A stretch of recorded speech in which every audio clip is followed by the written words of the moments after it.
غزوہ ہند حضرت عیسیٰ علیہ السلام کے ساتھ جہاد بالسیف اور حضرت امام مہدی کے ساتھ جہاد کو کچھ لوگوں نے جھٹلانا شروع کر دیا ہے. کیا یہ صحیح ہے؟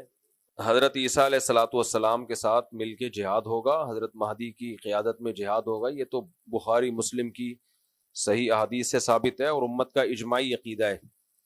اس کا انکار کرنا یہ گمراہی ہے. نبی صلی اللہ علیہ وسلم نے جتنی بھی مستقبل کی پیش گوئیاں کی ہیں ان میں کچھ تو پوری ہو چکی ہیں. آپ صلی اللہ علیہ وسلم نے پیش گوئی کی تھی ایک آگ نکلے گی. مجھے پوری حدیث کے الفاظ یاد نہیں ہیں، بہت یعنی ظاہر ہے حدیث پڑھے ہوئے 20-25 سال ہو گئے. یہ والی حدیث ہے، اس کی بات کر رہا ہوں کہ اس سے اونٹوں کی گردنیں روشن ہو جائیں گی. تو علامہ نووی رحمہ اللہ نے لکھا ہے کہ یہ آگ لگ چکی ہے دنیا میں، ایک بہت بڑی آگ لگی تھی عرب میں. تو یہ نبی صلی اللہ علیہ وسلم کی پیش گوئی پوری ہو چکی ہے آج سے کئی سو سال پہلے. تو ایسے ہی نبی صلی اللہ علیہ وسلم کی جتنی بھی پیش گوئیاں ہیں کچھ پوری ہو چکی ہیں، کچھ پوری ہوں گی. نبی نے جو بھی مستقبل میں ہمیں بتایا کہ ہوگا اس میں ہمارا ایمان ہے ہوگا، لیکن ہم نے جو فیصلے کرنے ہیں وہ ان پیش گوئیوں کی بیس پہ نہیں کرنے ہیں. ہم نے موجودہ حالات کو سامنے رکھ کے فیصلہ کرنا ہے کہ ہمیں کیا کرنا چاہیے اور کیا نہیں کرنا چاہیے. ابھی ایک صاحب آئے میرے پاس ملنے کے لیے کہ فلاں ملک میں امام مہدی آئیں گے، تو میں ابھی وہیں جا رہا ہوں اور وہاں کچھ کرنے کا پروگرام ہے. میں نے اس کو روکا، میں نے کہا تمہارا دماغ خراب ہو گیا ہے، کہہ رہے امام مہدی وہاں نہیں آئیں گے. میں نے کہا آئیں گے نہیں آئیں گے یہ ایک الگ بحث ہے، جب آئیں گے وہ آنا ہوگا. آپ وہ کرو جو شریعت آپ کو ابھی حکم دے رہی ہے. امام مہدی دریافت ہوں گے، لوگ ان کو تلاش کریں گے بیت اللہ میں طواف کرتے ہوئے. تو اب یہ تھوڑی کہ میں عمرے پہ چلا جاؤں کہ امام مہدی آنے والے ہیں، مجھے کیا پتا کب آئیں گے. جب جو کام ہوگا وہ ہو کے رہے گا. ہم نے وہ کرنا ہے جس کی شریعت جس کا ہمیں حکم دے رہی ہے. دیکھو نبی صلی اللہ علیہ وسلم کی سیرت میں جہاد بھی نظر آئے گا آپ کو، دعوت بھی نظر آئے گی، برداشت بھی نظر آئے گا، انتقام لینا بھی نظر آئے گا. یہ سب چیزیں نبی صلی اللہ علیہ وسلم کی سیرت میں ہیں. انتقام بھی لیا آپ نے، برداشت بھی کیا آپ نے، جہاد بھی کیا آپ نے، جہاد کو ٹالا بھی ہے آپ نے. صلح حدیبیہ میں آپ نے جہاد کو ٹالا ہے. یہودیوں سے دشمنی بھی کی. ادھر توجہ کریں میری طرف، ادھر کیا دیکھ رہے ہیں. یہودیوں سے آپ نے دشمنی بھی کی اور یہودیوں سے معاہدے کر کے ایگریمنٹ بھی کیے جنگ بندی کے. تو اس سے پتہ چلتا ہے بھائی اسلام ہمیں حکم دیتا ہے گراؤنڈ ریئلٹی، زمینی حقیقت کو سامنے رکھ کے فیصلہ کرو. زمینی حقیقت کو سامنے رکھ کے فیصلہ کرو کیا کرنا چاہیے اور کیا نہیں کرنا چاہیے. تو دو میدان ہیں جو اسلام نے ہمیں دی ہیں. ایک میدان ہے دعوت کا اور ایک میدان ہے جہاد کا. تو جہاد کے میدان میں یہ فیصلہ کرنا پہلے ضروری ہے کہ کہاں ہوگا کہاں نہیں ہوگا، اس کے اسباب کیا ہیں آپ کے پاس. نبی صلی اللہ علیہ وسلم نے مکہ میں 13 سال جہاد نہیں کیا، اسباب نہیں تھے. نوح علیہ السلام نے 950 سال جہاد نہیں کیا، اس لیے کہ 40-50 لوگ پوری قوم سے نہیں لڑ سکتے تھے. بنی اسرائیل نے حضرت موسیٰ علیہ السلام جب تک نہیں آئے فرعون کے خلاف بغاوت نہیں کی، اور موسیٰ علیہ السلام کے آنے کے بعد بھی بغاوت نہیں ہوئی ہے. کیوں؟ فرعون بہت طاقتور تھا، وہ بنی اسرائیل کے بچے ذبح کر رہا تھا. تو جو قوم اپنے بچے ذبح ہونے سے نہیں بچا سک رہی، وہ اس کے خلاف تلوار لے کے کیسے چڑھ جاتی فرعون کے خلاف؟ اتنا طاقتور تھا. تو اللہ نے وہاں بھی اسباب اختیار کرنے کا حکم دیا. موسیٰ علیہ السلام سے فرمایا وَأَوْحَيْنَا إِلَىٰ مُوسَىٰ وَأَخِيهِ أَن تَبَوَّآ لِقَوْمِكُمَا بِمِصْرَ بُيُوتًا وَاجْعَلُوا بُيُوتَكُمْ قِبْلَةً، کہ اے موسیٰ آپ اپنی قوم سے کہہ دیں کہ اپنے گھروں میں نماز پڑھو اور اللہ کی مدد کا انتظار کرو. بس یہ نہیں کہا کہ جا کے جو ہے نا فرعون پہ چڑھائی کر دو. صبر صبر صبر. اور پھر ایک دن حکم آیا کہ بنی اسرائیل کو لے کے آپ مصر سے نکل جائیں. وہاں بھی فرعون نے پیچھا کیا ہے، تو وہاں بھی یہ حکم نہیں دیا فرعون پہ چڑھائی کر دو. وجہ کیا ہے؟ طاقت کا توازن بولو ہے ہی نہیں کوئی برابر بھی نہیں ہے نا. کوئی انتہائی طاقتور کے سامنے انتہائی کمزور. ہاں کہیں معجزہ ہو گیا تو ایک الگ بات ہے کہ کمزور کو اللہ نے بہت زیادہ طاقتور پہ غالب کر دیا، یا اللہ نے خود حکم دیا ہو کمزور کو کہ براہ راست کے لڑو، تو پھر تو لڑنے کے علاوہ کوئی آپشن نہیں ہے. جب تک آسمان سے وحی نہیں آ جاتی تو وہاں پھر اللہ کا حکم یہی ہے اِن یکم منکم